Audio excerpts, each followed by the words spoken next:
కూటమి మేనిఫెస్టో అన్ని వర్గాలకు న్యాయం జరిగేలా ఉందన్నారు టీడీపీ గురజాల నియోజకవర్గ అభ్యర్థి జరపతినేని శ్రీనివాసరావు. వచ్చే ఎన్నికల్లో టీడీపీకి 175కు 155 అసెంబ్లీ స్థానాలు, 25కు 25 పార్లమెంటు స్థానాలు కైవసం చేసుకోనుందన్నారు. జరపతినేని ఇక జూన్ 4 తర్వాత జగన్మోహన్ రెడ్డిని ప్రజలందరూ ఇంటికి సాగనంపడానికి సిద్ధంగా ఉన్నారన్నారు. వ్యవస్థలను, కుటుంబ సభ్యులను గౌరవించని జగన్మోహన్ రెడ్డి ప్రజలను ఏం గౌరవిస్తారని విమర్శించారు జరపతినేని. ఈ మేనిఫెస్టో ప్రకారం మేము అన్ని వర్గాలకి ఎస్సీ, ఎస్టీ, బీసీ, మైనార్టీ, కాపులు అందరూ కూడా అన్ని వర్గాల సంక్షేమాన్ని దృష్టిలో పెట్టుకొని చేసింది మేనిఫెస్టో.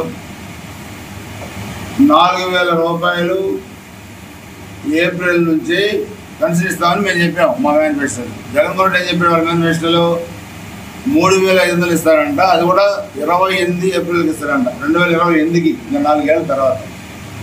ఆయన అధికారంలోకి వచ్చినట్టు ఇవన్నీ కూడా పగటికల్లా కంటా ఉన్నారు.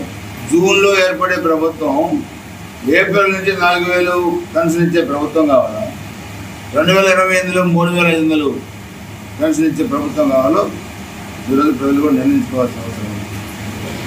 చంద్రబాబు నాయుడు గారు ముఖ్యమంత్రి అయినప్పుడు 200 రూపాయలు పెన్షన్ ఉమ్మడి రాష్ట్రంలో, ఆయన 1,000 రూపాయలు చేశారు. తర్వాత 2,000 చేశారు ఎన్నికల. నేనేం చేశాడు, 3,000 చేస్తాడు. సంవత్సరం 250 పెంచుకుంటూ వచ్చాడు. ఒకసారి పెంచలా, ఇప్పుడు కూడా పెంచుకుంటూ వెళ్తారంట. ఎప్పుడో 28కి 3,500 ఇస్తారంట. ఈ నెల 13 ఓటర్స్ తీర్పు, జూన్ 4 ఆ పార్టీ ఖాళీ, గవర్నమెంట్ ఇంటికి పోతుంది.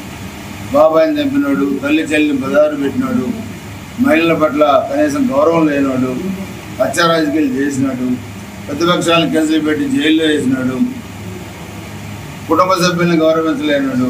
ఈ సమాజాన్ని గౌరవిస్తాడు, సమాజంలో ఉన్న వ్యక్తుల్ని గౌరవిస్తాడు. కాబట్టి ఈ నరహంతక వైసీపీ జగన్మోహన్ రెడ్డి ప్రభుత్వాన్ని ఒకటి వేళ్లతో పెగిలించడానికి మా ఉమ్మడి పార్టీ 3 పార్టీలు తయారు చేసిన మేనిఫెస్టో ఇది. సూపర్ రాకెట్ లాగా దోసిపోతే ఈ మేనిఫెస్టో 25కి 25 పార్లమెంట్ స్థానంతో మేము రాబోతున్నాం.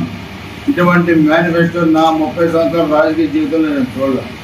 ఇంత మంచి మేనిఫెస్టో తయారు చేసిన చంద్రబాబు నాయుడు గారికి, పవన్ కళ్యాణ్ గారికి, మిగతా పార్టీలకి మేము పేరున గురజాల